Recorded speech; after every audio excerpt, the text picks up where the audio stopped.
che comunque il calcio è imprevedibile e le cose non sono mai scontate, quindi è anche la bellezza, no, di questo sport.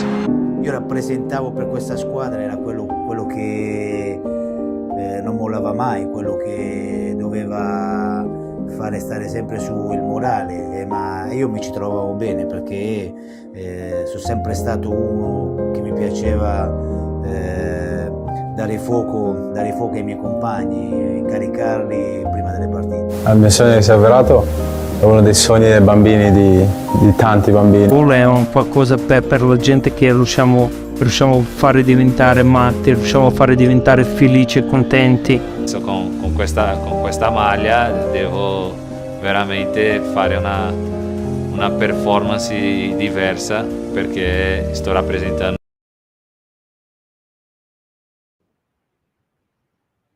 Morning, afternoon, evening, everything in between, all 20 million genders. How's everyone today? Really good to speak with you all. I was missing last week, so it's good to be back. So it's obviously me, Shane, one of your hosts there for Milanese 360 with my very capable, very great co-hosts, Hosni and Mr. Lab Gorilla. Let's start with, Chronicius Jr. All right. How's your week been, man?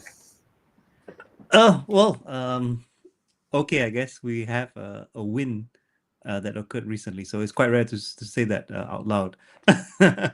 So that's at least something. But then it's not all fine and dandy, and we still have a lot to get through in terms of where we're at with this club. But personally, all good. Looking forward to a better year, of course, compared to last year. And sorry, I didn't say it enough. Eid Mubarak last week to those who are celebrating. And we also have a bit of a celebratory message later on, maybe. Mm-hmm. And I'll say buongiorno, buonasera, ciao a tutti. Cacciavita, I can already see you're in here from Australia. So buonasera to you as well. Gunnardi, welcome. And hello to everyone. Looking forward to this one. Got a few things to get off my chest. I've also wasn't here last week. Really busy week last week, guys. Sometimes work's is just so heavy that it takes it out of me and I have to take a few days off. So I'm back. I'm glad to be talking to my buddies. And I want to start with a huge tanti auguri, Nico. It's his birthday. It was his birthday. I think yesterday. I can't tell now if in Mexico. I think it is. It was yesterday. I hope you loved it, man, and enjoy it. And I hope you're resting right now. Abdi. Hello, Abdi. This is Abdi. Interesting. Welcome, Abdi. I think you're going to hopefully enjoy this one. Okay, we ready, guys? Yep. Just about, man. Just about, yeah. Let's go for it. Moving. Right. So we start with, and this is for everyone on Spotify and Apple Podcast. I'm going to talk about what we're showing on the screen at the moment. So we've got the team constellation. So we had this graphic showing whilst we were guests on the MLM show. Shout out to them. They're doing really well at the moment. So congratulations. Hey, Kim, nice to see you too. So we left it at a situation where we were 9th. This was 2 weeks ago. We were still to play Fiorentina. We were still to play Napoli, actually, and then Fiorentina. So in 4th place was Bologna, 5th place was Juventus, 6th place was Lazio, 7th place was Roma, 8th place was Fiorentina, 9th place was us. And we all said, we kind of all agreed, Juventus, looking at their run-in, would be the team to make the leap forward. So we go from that position a few weeks back to this change in position today. And just describe it for those people on Apple Podcasts and Spotify. Juventus have now moved to 3rd because I think they drew with Roma and they've beaten Lecce. Bologna did an incredible job and they still stayed in 5th and they've got a game in hand on us and they've got Atalanta coming up. That should be a great game. Lazio are in 6th. They've got to play Roma and that's a big game of the day, which I'm definitely going to watch. I'm really curious to see that. Obviously, Roma had then got Lazio and Fiorentina have got Parma. We are still in 9th, guys, despite beating Udinese 4-0. Now, why would that be? Why would it be? We were, from all the podcasts I've seen, from all the comments I've seen, it looked like we've solved a puzzle. It looked like we're now going to be able to basically beat anyone. In fact, I was even talking to someone on a podcast who said, let's be honest, Milan is now better than Lazio, they're better than Napoli, they're better than Atalanta. I don't know what to say about that, guys. I was left a little bit speechless. And they're still 20 points behind Inter. So right. let's be honest, right? So can we really see ourselves clearing 7? Can we see ourselves this time next year having won 7 more games, right? See, this is the key thing. It's like we're comparing ourselves to mid-level teams, and then we're saying we're better than them. Well, to be honest, the expectation should be that we're probably better than at least, I don't know, let's say 18 of the other sides in Serie A. And then what you're hoping is that that you can be better than the second place team. But the thing is we're comparing ourselves to fucking Udinese, right? Historically, right, to be fair, we have struggled against Udinese, right? And if this was a normal year and we were 3 points behind Inter and we got like a 4-0 win against Udinese, we would go, that was a good result. This sandwiched in the season and what it is, it doesn't matter. It doesn't matter. The thing is we can literally win the rest of our games, right? I hope we don't, right? Because what will happen is we'll qualify for the Conference League, right? And that'll be, we've qualified for a European competition. It's like, no, it's a waste of time playing in that fucking thing. So we have to check ourselves. And to be honest, I'm going to go in a bit heavy here, right? But if you're the type of fan that's actually pleased because we're qualifying for some European competition and that's not the Champions League, check the history of the club, because you can't really be happy that we're becoming a second-rate, fucking a club. Seriously, check yourselves.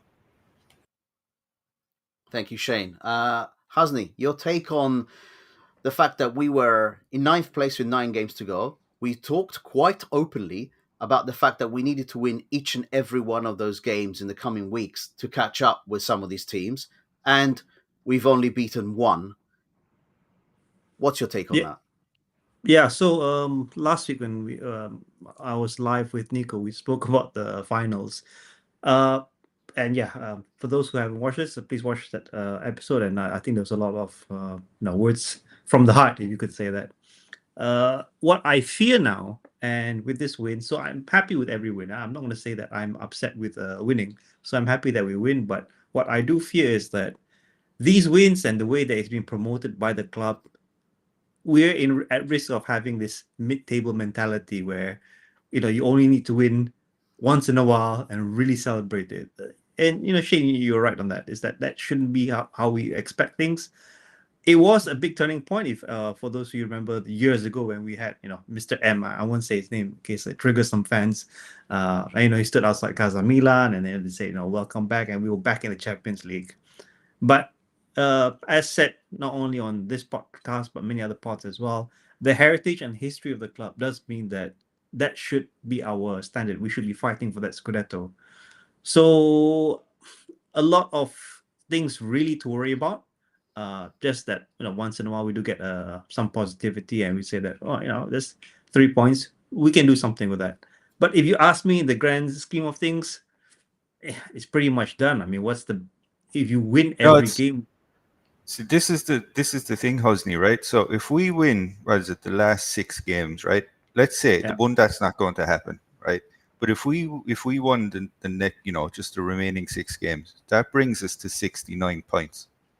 Right? Historically, right, that is not enough to qualify for the Champions League. So the thing is we're looking at the Europa, and that's with 6 wins in a row. So, I mean, Yeah, we are down to the last 6 games remaining of the season. Some of these teams, like Bologna, have 7 games remaining. Lazio have 7. Roma have 7. Fiorentina have 7. Juventus are now in third place, 8 points clear. Their next opponent is Parma. Our next opponent is Atalanta. Do you see where this is not going to happen? It's simply not going to happen. We needed to win each and every one of those games to have closed the gap. We did not do that. It is insane to think that you're going to make top 4. It is not a discussion here. It is not reality. Wake up. That's my take on this. Yeah, you don't. Just a point there from. Oh, sorry, Jose. Yeah, No, sorry. go. Yeah. So I was thinking about this, and I was thinking like, which other club, and everyone here also is attentive towards other channels and other fan clubs and see how they react. So there was a comment that I remember from a while back saying that the Roma derby, Roma against Lazio, that's always been played up, high attendance, but in the grand scheme of things, it counts for nothing, yeah, because they're just fighting for top 4. They're not going after trophies and titles. We are at risk of becoming just like that, but we're the only ones at that level because we can not lose to Inter. We can beat them as well, but lose to every other club, that's really the wrong sort of trajectory that I caution against. But yeah, what can I say? If this management thinks that this is the way to sell jerseys, after all, yeah, Roma and Lazio, they can sell jerseys, they can sign Dybala. For us, I'm speechless, really, in terms of how we set our ambitions as a club. Agreed.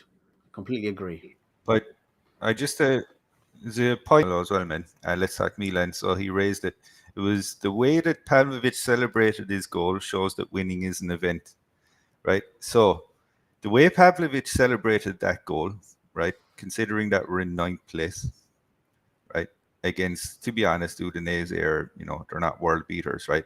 That gave me strong vibes of, do you remember in the ball when we were balls deep in the banter era? And we had Christian Zapata scoring a goal to level the game against Inter in like the 96th or something minute. And it was, that was a good result, right? Because we were useless. That kind of like post-traumatic stress kind of, that feeling, right? That's very much what it was, which it keeps in, that makes a lot of sense, right? Because for the likes of Pavlovic, right, he is not a player of quality that will be playing on a good squad anywhere in Europe. So for him, right, this is the peak of his career, right? So I mean, it to be honest, it explains everything about what we are now. We have these very mediocre players being bought in, and we're kind of surprised because they're, 9 times out of 10 they're junk. And it's terrible how far this project has fallen in only what's it been 2 or 3 years. I mean, I know people were calling out, Big M, who's no longer at the club that you were referring to earlier, Hosni. And he was getting slaughtered because we dropped to 5th, right? Where are those people now? Disappeared off the face of the earth, haven't they? And keep in mind, he was doing that with no money. This management can, the amount that they're spending on transfers is doubled in some cases, and they're failing harder than he has. So, I mean, to be honest, we're not even going to do a review of the fucking Udinese game because there's no point. And it's not because it's not because we're just being unnecessarily critical, right? But to go over a game where we're happy because we destroyed a very average mid-level team 4-0, when that should be the standard, as opposed to something that's looked at as special in the season, it's pointless. And it just goes to show that we're literally, as a fan base, we're clinging on to fucking anything that resembles something like success. That's what happens in banter eras, and this is where we're at. So yes, yes, I think one of the greatest things I heard is a description to say that we're now switching away from tifosi to clients. That's what we're switching everything away to. People who just want to have a picture, they want to be there, they want the experience, not people that actually love the club, that understand the club. That's what's happening to Milan today. So, Abdi, I saw your message, and I will tell you, no. Conceição will not get a contract renewal, first of all. No chance in the world. I'm going to address your message directly. He's gone. Okay? The other thing is, we're not making top 4. Forget being deluded. Okay? You have to be realistic, but you're not, because you're exactly the type of fan that this ownership wants. You are an example of what this ownership wants. And I'm going to tell you to your face. Right? Cacciavite understands. Fahadinho understands. Carmelo understands. Kim understands. The guys on here, the co-hosts here, completely understand. This is not the pod to go and come out with comments like that and think that you're not going to get called out. You're wrong. This team will not make top 4. This team, if it makes top 4, it is not a success. This is Milan. We are Milan. I almost wanted to call the podcast Noi siamo Milan, because the only Milanismo that exists right now is in us. It does not exist in that club right now. So, Abdi, you're going to get called out because you're exactly the type of fan that this ownership wants. Anything else to say, guys? Yeah, I just want to say something. And, I know we're not reviewing the game, but I do want to address a lot of the comments about the game and the reactions. And there was a lot of praise, funnily enough, just over one game. And the praise centered around the things that were different. I just want to point out one thing. This 3-4-3, whatever, everyone seems to say, oh, this is now the silver bullet that's going to take us to the mythical top 4 that we won't get. Because in my opinion, you can see mathematically, but the only way we'll get it is through some sort of scandal that happens that we don't know about. It's actually been tried before. We've actually played 3-4-3 even under Pioli. It was tried before, but it was a disaster at the moment. So I'm not going to hype up this result. I'm not going to say that we are definitely going to win the Scudetto playing like this from now on. It's everything needs to be in context, and I think this is what everyone's been speaking, especially the hosts here and everyone in the chat is really talking about the season and where we're at overall, not just one game. Very good. But just back to Abdi's comment, he's like, "Oh, look, I hate Redbird, right? And everything about them, I still can't believe I backed them, right? Okay, we understand.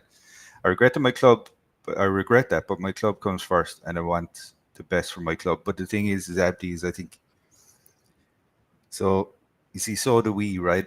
But it's just at an unfortunate point where the worse that things go for this club right now, the better it is for the long-term trajectory of the club. Do you see what I mean? So us not qualifying, right, and us having to dump, potentially, Leao, Maignan, right? While that is horrific, right, I think it's better that it happens now, because hopefully at some point Cardinale will just give up the goose and he'll kind of go, listen, I don't know what the fuck I was doing. I'm going to have to sell, people aren't coming to the games, X, Y, Z. Do you see? So we all want what's best for the club, but the thing is what's best for the club right now is completely the opposite of what ownership want and what they're trying to achieve. So because it's not based on sporting success, we need different owners. That is a great take, Shane. Yes, it's a great explanation. We all want what's best for the club. For God's sake, we love this club. We absolutely adore this club. It is the club we've chosen and we've followed through thick and thin. But there's a differentiation between giving these people money so that they can continue in their fraudulent ways and wanting the best. You want your club to get Milanismo injected back into it. Right now, this is all about that word, Milanismo. This club does not have any left. It's been drained, and they're killing us. They are killing the traditional fan base and replacing it with people who think that going to the matches watching, celebrating means you're supporting Milan. It does not mean that at all. If you support Milan, you want, first and foremost, Milanismo back into this club. That's all I'm going to say, because we've got a lot of discussion on this coming up. You ready to continue, guys? Yep. Okay, so here we go. Let's begin the discussion on Milanismo. Let's begin this discussion. So don't worry about the speech on the side. That is the statement that the Curva Sud released. I'm going to give you a snippet from it in English. All right? Read it all. And I've said it before. I'll say it again. They do not represent me. But in this case, this statement is pretty good for the most part. There's only one section where I completely disagree with them. And it's the one section where they call themselves, the most important fans, the most loyal fans, the fans that need to be respected the most. You know what I think about that. I'm not going to repeat myself. But there's a great word to describe what they're basically saying about Scaroni. Schifo. Say it with me, guys. Schifo. He is. All right. Yes, he's disgusting, right? I think in Italian there are other words we can use as well, right? But maybe we might get flag for it. That's it. Might be. Right. I've just taken a snippet. So I'm going to read it for people on Spotify and Apple Podcast. We have a president who has been getting paid to keep the seat warm. He's been getting paid to complete the stadium project, which he now admits is just at the beginning. In other words, nothing has happened. We now have a club that wants to fill the stadium with clients, devoid of any Milanismo, making real fans depart, creating large empty spaces left by season ticket holders. So you claim that matches are sold out. You want a stadium that is grey, full of tourists to whom Milan means nothing. Your only interest is in filling the coffers. That actually encapsulates the problem with the club today that many have been calling. And I just wanted to show this because this is really important. You see the headline at the bottom? AC Milan president Paolo Scaroni provides an update on the stadium project. Now you might think this is a headline from a week ago. As a matter of fact, this is a headline from 2020. Let me repeat that. 2020. Which is a 2021 start is desired with a goal to be completed ahead of the 2026 Winter Olympics. This guy is disgusting.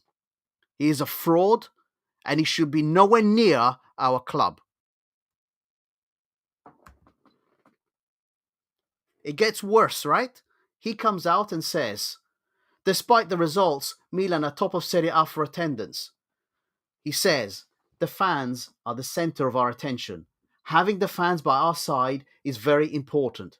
Having them in such a difficult season as this year's is proving to be, then it shows that we have fans, one might say, that are resilient today and who put up with Milan even when Milan are not performing brilliantly as they have this year.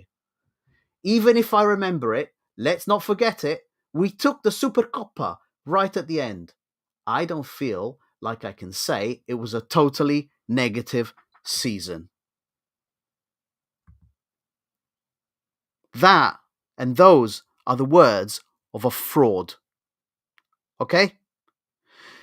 He calls fans resilient because they keep coming, because they keep showing up, and because they keep, for some reason, talking positively about the club, despite letting us down and failing us in every single turn. And that makes me think, does he mean resilient, or does he actually mean plastic? Okay? The Curva Sud said it. You're trying to fill the stadium with clients. You're trying to get rid of Tifosi. I completely agree. I implore all true Milanisti, all honest Milanisti, people that consider themselves to understand what Milanismo is, to watch this podcast by Enrico Silvestrin. He's an Italian podcaster. 75,000 subscribers or so. And the title is Tifoseria di merda, fans of shit. Okay? 20 minutes of what you feel, what Italy feels about the situation. The questions he asked are these. Why are fans going to games? Why do you not whistle or scream when the cameras pan to Furlani, Ibra, and Moncada? Why do you actually think that you're hoping for top 4? And in his comments are, you must be brain damaged if you think you can make top 4 still. Are you actually going because you're hoping for Conference League? Then you do not understand Milanismo. Those are just some of the points that he takes you through in his 20-minute rant, which is an incredible comment. It's an incredible piece. And even if you're not an Italian speaker, it's got English subtitles. So I implore you, watch this because it will give you a flavor of what this is, of what we feel. Right. So, Hasni and Shane, before I go through this bit, do you have any comments on Scaroni? Do you have any comments on the Curva Sud's statements? Start with Hasni. Yeah. What we know about Scaroni is not only from reading statements like this, but our Mr. M has also said about what his other behaviors like. And I remember many pods ago, we actually went through his background. So he's essentially just in it for the business. He is neither a fan nor does he represent fans. And as many of you are saying in the comments, he's not talking about fans as well. He's talking about customers. This is why we are like a commodity. You can like buy, trade, sucker in. Okay, you just happen to be outside the road, just buy my stuff. That's what he sees people who shop to the games. And you're right. It does really belittle in terms of the culture that we're trying to push for when it comes to this club. That we don't want to be just surface value, and it's about people who've watched this club for decades. Yeah, as many of those of us here today. So I'm not surprised by Scaroni. I'm not surprised that he'll continue to get it wrong.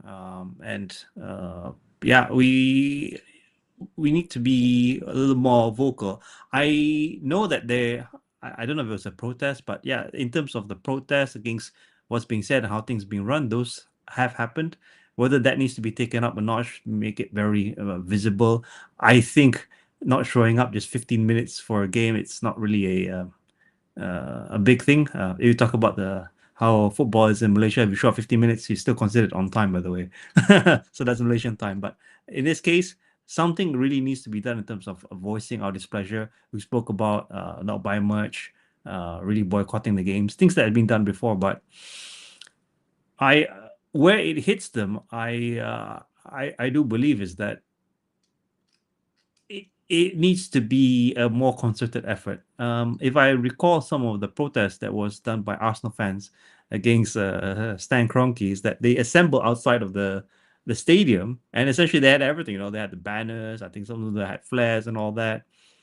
I'm not sure if that's been done for us. The last time I remember flares came out was actually when we won the Scudetto. So that's really not a look that we want to go for. I'm also disappointed in the fact that what they're doing now, and I think they also catch on to the fact that there is a threat to this traditional European fan base. For those who aren't aware, there will be a pre-season tour that's happening in Asia. So let's call it for it. It's a money grab. We're probably not going to make top 4 through any legal or competitive means. They're going to do these matches, overpriced tickets, go to each city. So 2 have been announced, Hong Kong and Singapore. I guess I have to confess a little bit. I am thinking about going to Singapore, but that's just me. But other than that, it needs to be a stronger message. And you're right, John, and also for the rest of us here, more needs to be done. Thank you, Hasni. And you're a nutter. Shane, what's your take on Scaroni and the Curva Sud's message? So the Curva Sud they really hit the nail on the head this time. Kudos to them. It too little, too late, but that's besides the point. They always tend to be reactionary. They're never proactive. That's my problem with them. So I said this a few pods ago. I've said it, in a couple of different ways. But essentially, the way that I live my life is very rarely, never can you trust what someone tells you, right? But what you can always trust is someone's actions, right? Because they're the truth all the time. The way that someone acts is always the truth, right? What someone can say to you can be bullshit and it can be lies, whereas the way that they act, that's 100% the truth, and that's that person, right? So that being said, Scaroni's been in charge for God knows how many years now, right? He's being kept there by Elliot, right? And obviously with Redbird's, acceptance that he's being kept there. He's not really achieving anything in the context of the stadium. So what does that tell you? That tells you that the stadium I'm fairly convinced at this point maybe that Redbird have accepted it's not going to happen. The rest is going to be smoke and mirrors. Elliot don't really give a shit because they're getting liquidity from Redbird, because essentially there's this loan that Redbird have to continue paying them, so there's a markup in the interest on that. So the thing is I don't think that the stadium is just something that's going to happen. Scaroni knows this. We can tell by the huge lack of progress.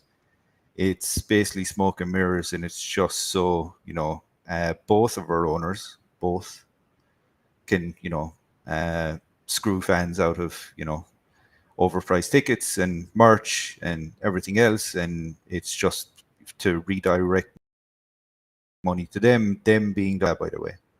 So it's not surprising. But again, for things to go south as quickly as they have done, you need someone that's not serious in charge. And that's kind of what we're seeing. So it is what it is.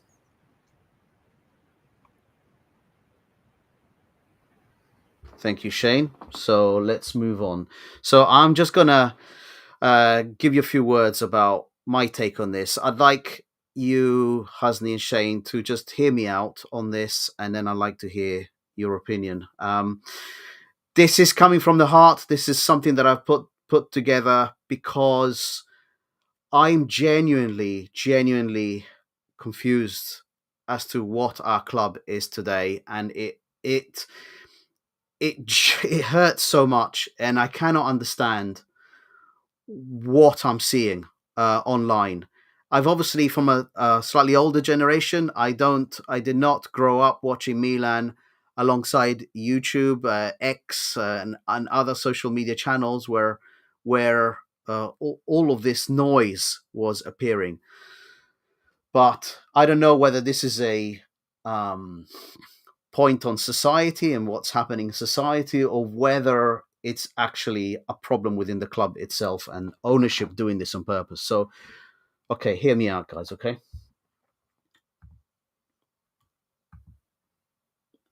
So I believe really strongly that in times of crisis, you see a person's true nature and their true agendas. There is no doubt when I say Milan is in a crisis right now. So my question has always been, what is the appropriate response? Now, I've been in very difficult situations at work with my colleagues, and some of my colleagues are the ones that I've become friends with for, lifelong friends, because we got through it together. We got through those difficult times. That's when you really see to the core what people are made of. So in previous seasons, I've noticed Milan clubs have acted in unison. And I'm going to give you a really good example. When Maignan received that racist abuse against the scumbag Udinese fans that were just hammering him. Many people, all of you guys, Shane and Hasni, and actually several people, even in the chat, I see Andon was there. He showed up too when we were incredibly upset by this situation. We all got together. Loads of different channels got together, if you remember, and we all have an open discussion about racism. Really, really good. I would say that in terms of the future of our club, we're in a precipice right now. Yeah, we're looking at a management team and ownership that have dismantled our club over the last 2 years. They've dismantled Milanismo over the last 2 years. And to rebuild it will take, I can't even imagine now, because of the damage that they're doing, and they're taking us out of Europe. So I realize now other forces are at play. Younger fans do not understand Milanismo, and Milanismo is what separates us, Milan fans, from all other fans. Okay? And I'm going to say it now because it has to be said. Some North American fans appear to place allegiance to American ownership above Milanismo. And that's a concept I do not understand. Milan comes first. The colours come first, not the owners. I would be saying this. If the owners were Italian, I'd be hammering the living shit out of them just the same. Yeah? But I would not be turning around and saying, oh, you know what? We need to back these owners because they're Italian. No. Okay? But for some strange reason, I am seeing people defend these owners. And I think it's because of the nationality. And I don't get it. Okay? Then there's another argument that I keep hearing. The argument that spending hard-earned money on shirts means you're a better fan than someone else. Spending your money on shirts means nothing. It just means you have more money to spend. It doesn't make you more important than any other fan. But for some real weird reason, I've heard this, fans think that this is a measure of the strength of an individual support. You do not. John, we know culturally where that's coming from. Yes, it's a money-based society. It's a financial money-based society, Shane. Right? Okay. Yeah. Oh, and having the money doesn't matter, John, because that's why God invented credit cards. Go into credit card debt. Fuck it. Live beyond your means, right? Who cares? What really matters is that you buy some poxy fucking jersey made in a third world country. But that's how you really show fucking Milanismo. Bravo, Shane. Bravo. Okay. Now, Milan must above all be represented by Milanismo. This club has none. I repeat that, none. Scaroni is a fraud and a shill. Moncada hates Italian talent. Furlani knows nothing about the club, and as a CEO, is ultimately responsible for our league position today. And there are no words to describe Cardinale's ineptitude. Why do you take pleasure in any win against any opponent, irrespective of how meaningless the occasion? Are you a Milanista first, or are you American first? Do you understand that nothing this team does from now until the end of the season does in any way fix anything? Do you think spending money separates real fans from others? Those are the questions that I have for all of you, because I am so confused by this. I'm confused by fans saying, I'm here, I'm supporting, I'm cheering, I'm jumping up and down, because you support the team in times of difficulty, which makes the good times even better. Who are you? You are not a tifoso. You do not understand Milanismo. So please, somebody explain to me why I see this as completely wrong. Because I would like one person to make me understand how buying a shirt makes you a fan of the club. It really doesn't. Yeah? So, Hasni, go first. Go on. Yeah, well, I've had several run-ins with several characters, many different pods, WhatsApp groups.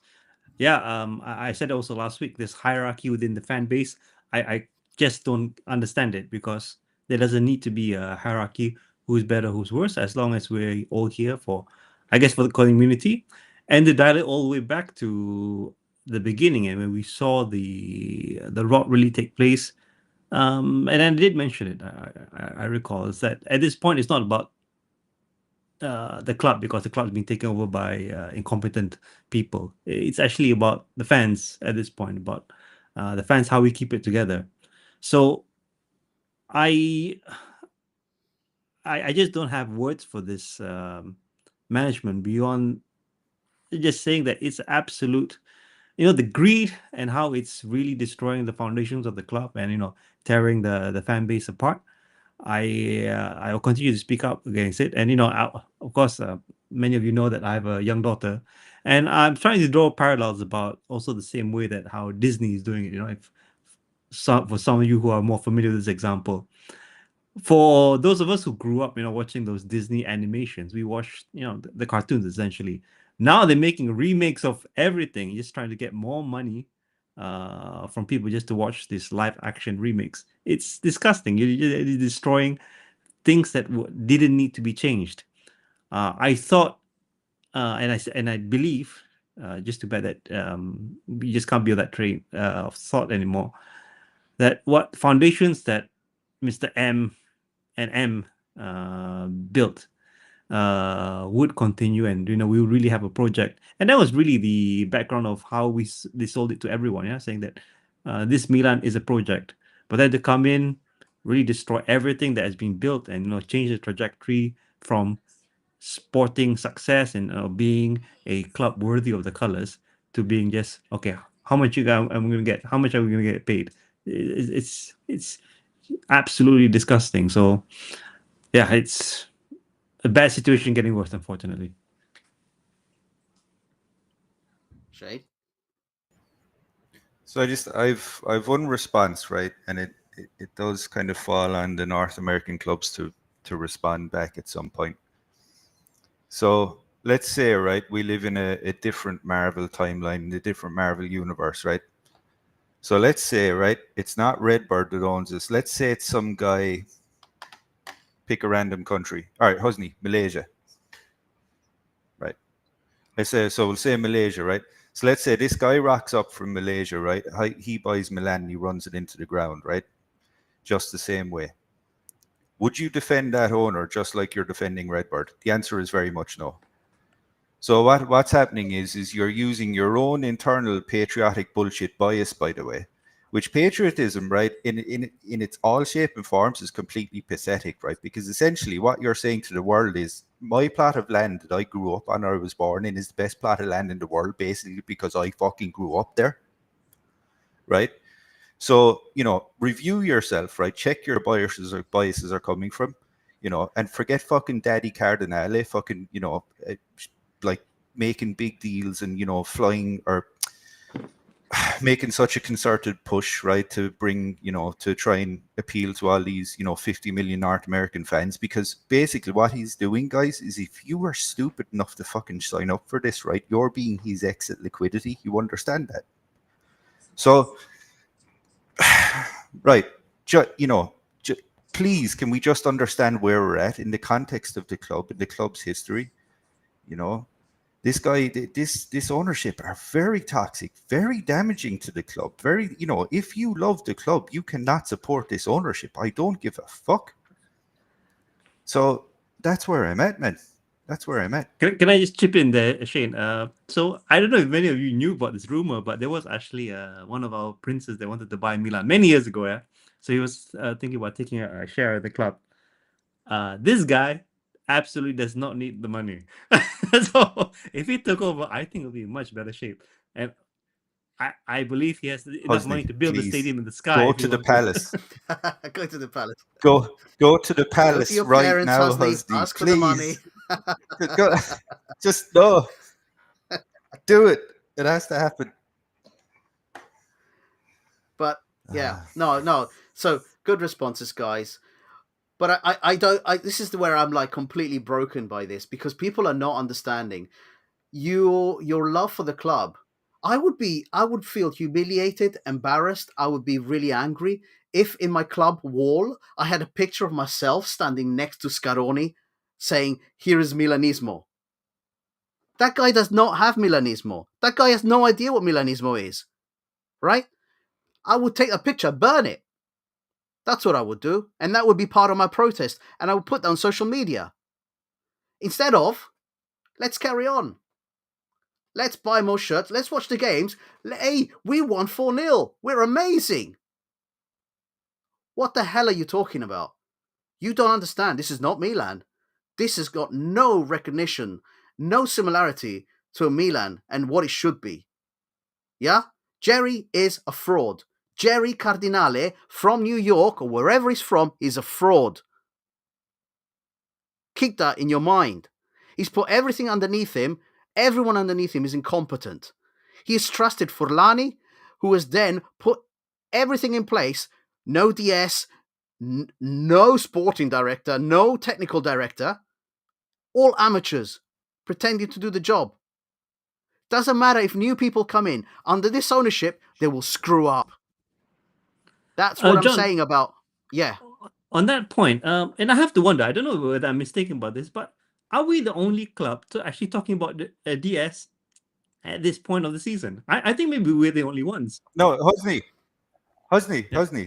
we haven't had a DS for how many I years? know, but I don't know why all of a sudden, like, we this is a role that's absolutely crucial. I mean, the incompetence of this management is like they're trying to make this DS look like a new signing, like we're signing Messi just to divert some No, deflect. Husney, here's the thing, right? Important if it's a sporting project, right?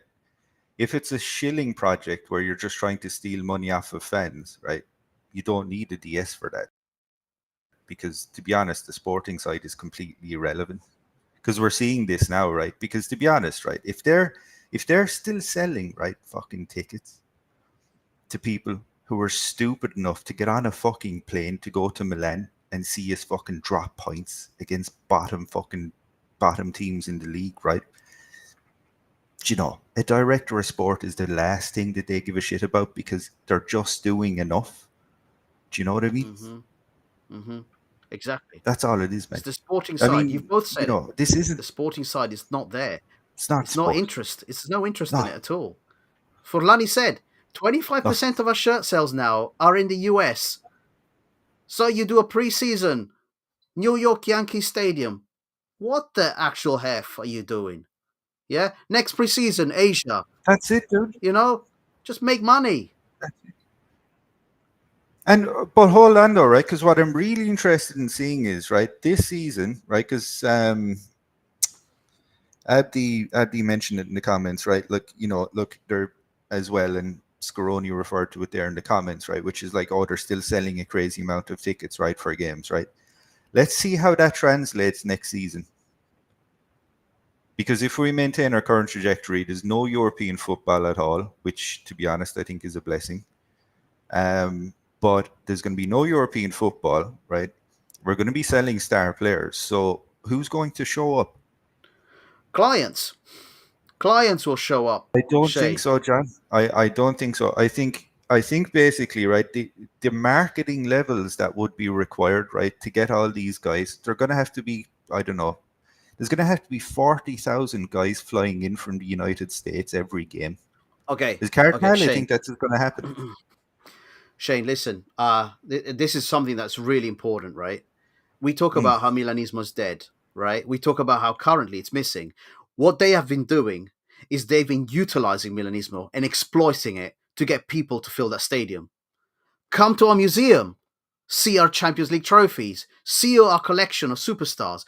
Come to the club shop, see all the signatures from the superstars that had Milanismo. They utilize it, they exploit it.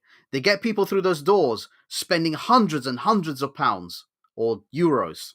Yeah? They actually have none in the actual stadium itself. They don't re-inject it back into the club.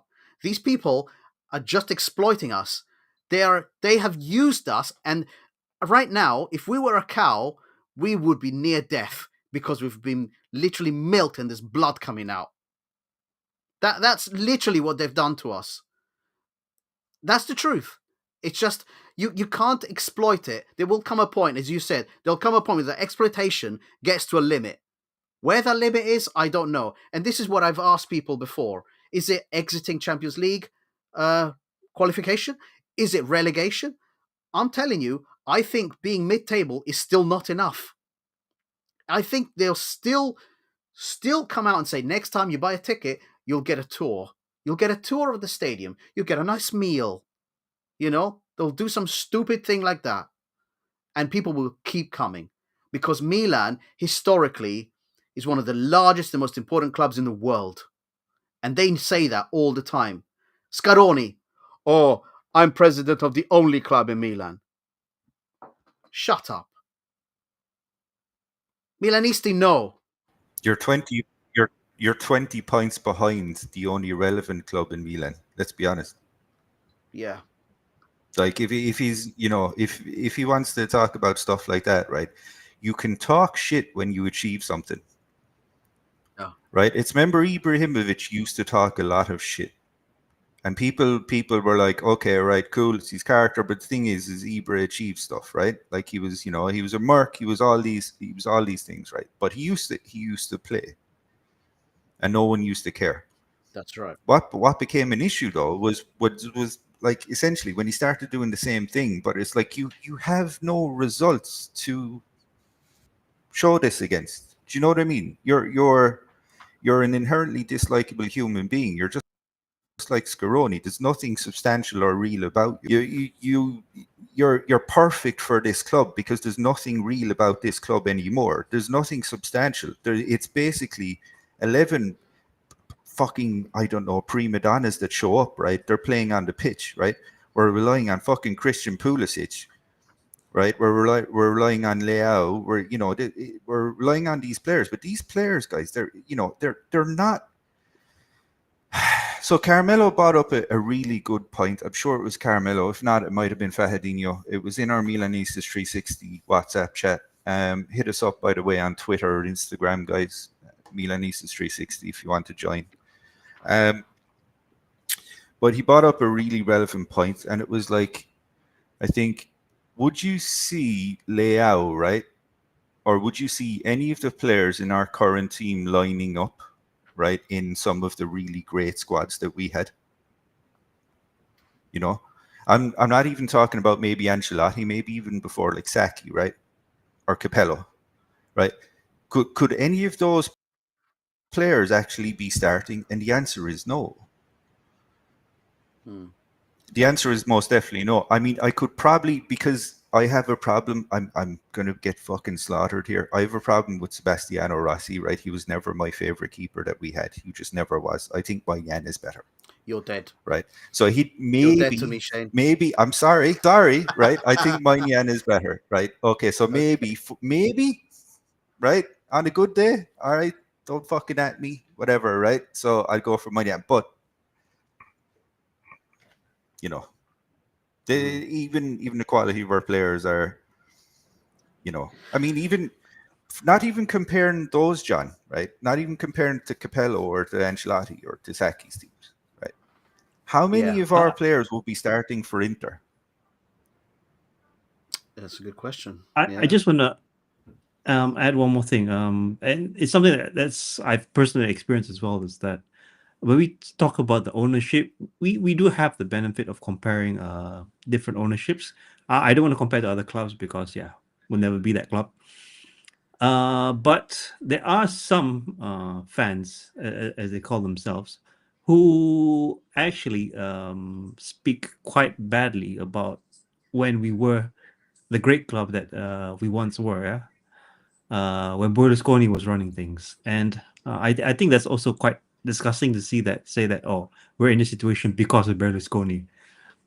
I hope it's clear that everything this current ownership is benefiting from is because of Berlusconi. He got us those many of those Champions League. He got us many of those titles. A lot of what's been done has been put in place by others, but they just selling it like it's like it's some sort of yard sale, which I think again really shows the difference between an owner that really wants to win. He did it at his own personal expense. I understand it's a different time completely, but there are levels to this, and this current ownership definitely is not anywhere close to that level of that ownership. No, there's no backing of this ownership.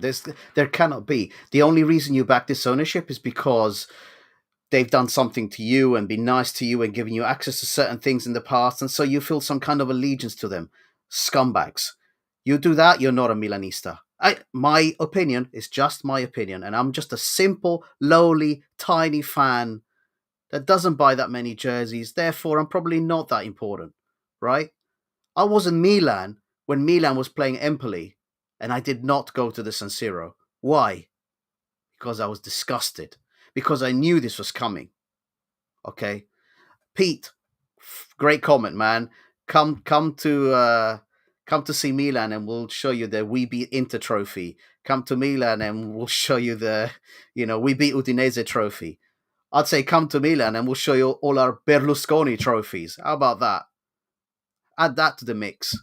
It is a complete shambles as to what's going on. Okay. Shall we move on, guys? Yeah? Ready. Let's move on. Right. Yep. So I wanted to finish off with a little bit of news, which is kind of interesting, and I wanted to update everyone on it. We did a pod ages ago, probably my favorite pod. I remember it was Husney and I, and we went through the really, really early information on Tonali. Remember? And Corona. Fabrizio Corona, that famous name again. Well, the investigation into gambling addiction continues. And even though it's not spelled correctly, what's happened is this. The Italian authorities have now seized 1.5 million euros and placed 5 individuals under house arrest. The footballers involved may face fines and disciplinary actions from the FIGC. Some of the names are Sandro Tonali, Nicolo Fagioli, Weston McKennie, Angel Di Maria. Tonali does not face further sanctions as far as we know, okay, guys? Just so you know. But he's helping authorities because of what's happened. The way the betting was done is players allegedly placed bets on online poker and non-football sports events through banned platforms. I can tell you the payments, and now the details are coming out. There was a Milan jeweler and Rolex watches were being bought and being paid for through bank transfers that were traceable. And that is how people knew who had paid for some of those transactions. There are rumors, and I'm going to say they're just rumors, that Tonali was running at something like 150,000 euros a month on these betting syndicates. But more names are now come out. Zaniolo, Bellanova, Ricci, Paredes, Perin, and Florenzi. So we don't know what's going to happen with these other players. My understanding of it is that their betting may not be on sports. It may be on poker and other things, which is potentially not as severe. But there's a really important detail that we have to discuss. Tonali has told that Marinoni introduced him to gambling and acted as a collector of the sums transferred to an individual called Tommaso De Jacopo. The Italian Referees Association, this guy was a former Serie D referee, Pietro Marinoni. So a referee is the person that introduced Tonali and was running the show. Federal prosecutor Giuseppe Kine will evaluate Marinoni's role and whether any bets were placed on football matches whilst he was there. From what I understand, he's now retired. But it's incredible. That's an angle that I never saw coming. I could never have predicted that a referee was the individual running the entire show. What do you think of this, Husney? Yeah, well, I'm not surprised. If there's something dodgy going on in football, it's probably going to be a ref involved, right? That's how it works, maybe. And I don't know what he was coaching, but maybe to him, Serie D stands for Serie Dollar or something like that. and yeah, I'm also not surprised that he's retired, because for, 150,000 a week, I would retire too for the next day, maybe. So that's probably going to be better than with Serie D, but I feel bad for Tonali, and he might be innocent on this, but definitely his name's going to get dragged through the mud, and because he also has that previous cases that he was found guilty of, it doesn't help his cause. And he's a great player. Yeah, he's a great player. He's I believe, a true fan of the club. I would welcome him back anytime. So all this out is to destroy him. I get the rule of law and why it's important to hold it up, but man, it's not going to help his case if he ever wants to come back. Or maybe if he comes back, maybe we can only play a week in a season if he's not caught up with another betting scandal. If you want something, and if Tonali is listening, if you want something to bet on, we can find something for you, man. But don't keep getting busted like this.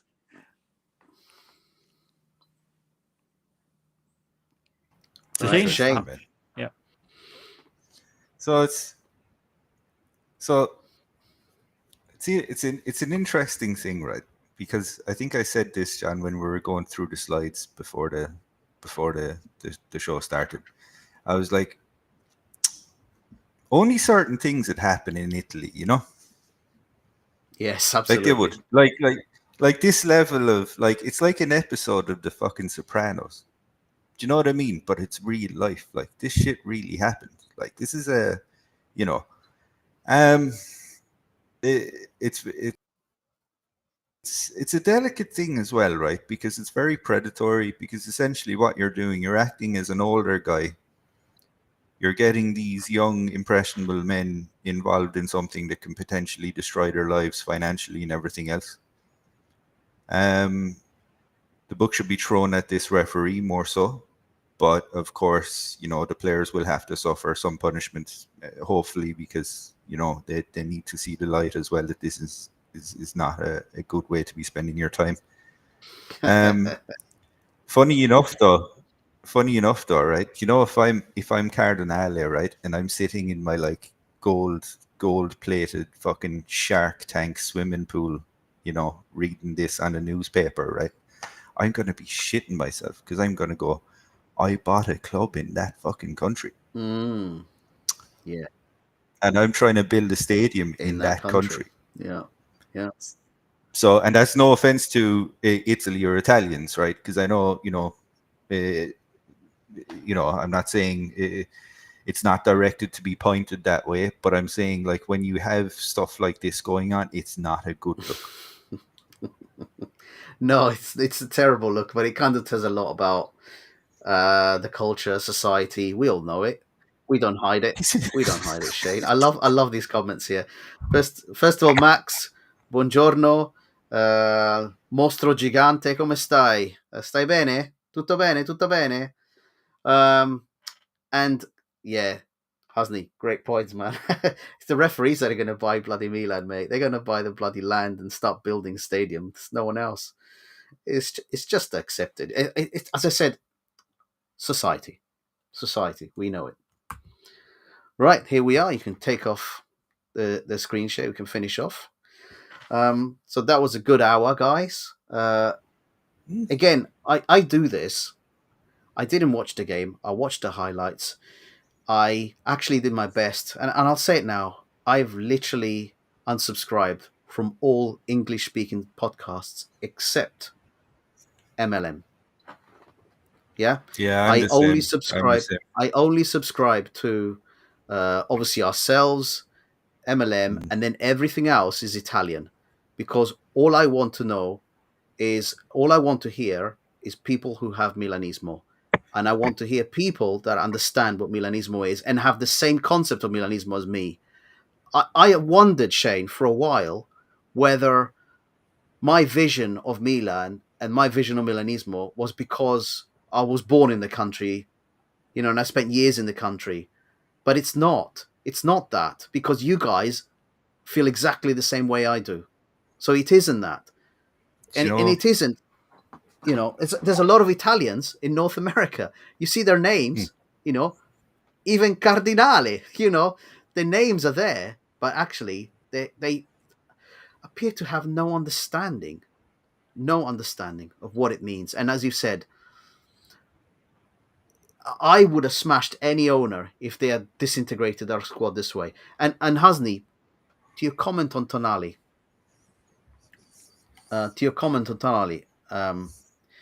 I don't think he's going to be prosecuted any further. I think he's served his suspension. It's unfortunate because the English press have come out with that story as well. So they're also covering it. And Sandro's name has been shown up in the English press, which won't be nice for him. But he's done quite a long interview to say how he beat ludopatia, which is a gambling addiction, you know. He even was without a phone for like half a year or something like that, so that he had to be completely disconnected from the the potential of being able to bet. The only real way to deal with stuff like that, like speaking as a person in my early 20s, there was quite a bit of an addiction there, and it was on this miraculous white powder from South America, and life was great when I was on it. The only way of really dealing with it is you have to swap it. So I swapped it for like women and beer, and life has been okay ever since. That's a joke. I was like, what do I say here, man? That's a joke. Yeah. Find Jesus or find, your corresponding one, you're good. But no. Yeah. Women in beer? No. Okay. Well, shout out to Rossoneri TV as well, because I think that's a great point. Fahadinho, thank you for the reminder, mate. Rossoneri TV, they're an interesting bunch of people. They've got some very smart people associated with them. They also have a wild fan base, which leads to many, many hours podcast. So it's hard to be able to listen to all of it. But actually, I'm going to give them a shout because the message is good. The main message is absolutely right. The main message is absolutely right. So I'll give them absolute credit on that. Yeah. So let's try and remember, because we had a lot of people today actually. So Pete, thank you. Gunardi, Andon, Kachavit, Abdi, Kim, Carmelo, Fahadinho, and Max. I think I've caught everyone. Hopefully, but that's quite a lot actually for a normal live. So well done everyone for joining us. Honestly, I'm not going to say you got Abdi as well, no? Shout out to Abdi as well. Abdi did make it. Abdi did get a shout from me. He did. Now he's got two shouts. Very good. Double shout. But you know what I'm going to say today? Today I'm not going to finish off by saying Forza Starfish, Forza Como. I'm not. I'm going to say Forza Milanismo, fratelli miei. Okay? That's what I'm going to say. Can we go Milanismo prior to like 2023 or something? Just kind of have a... dial it back a little bit. Yeah. But in addition to that, John, I do want to again promote our chat group a little bit. For those who are hearing, listening, and want to participate in our chat, please drop us a DM. Whatever socials that we're on, I'll be able to pick up on it. I'll send you the link. Don't worry, in case you guys are concerned, we don't charge anything. There's no membership involved. Just we'll send you the link and you can participate. There's maybe a bit of ground rules in terms of things that you can say, but it's fine. That's it. You have to support Redbird above all else. That's the key metric. No, joke. Anyway, all right. It's another one done, I think, gents. Ciao tutti. All right, everyone. Forza Milanismo. Thanks, everyone. Forza Milanismo pre-2023. Che comunque il calcio è imprevedibile e le cose non sono mai scontate, quindi è anche la bellezza, no, di questo sport. Io rappresentavo per questa squadra, era quello che non mollava mai, quello che doveva fare stare sempre su il morale, ma io mi ci trovavo bene perché sono sempre stato uno che mi piaceva dare fuoco ai miei compagni, incaricarli prima delle partite. Il mio sogno di si è avverato, è uno dei sogni dei bambini, di tanti bambini. È un qualcosa per la gente che riusciamo a fare diventare matti, riusciamo a fare diventare felici e contenti. Con questa maglia devo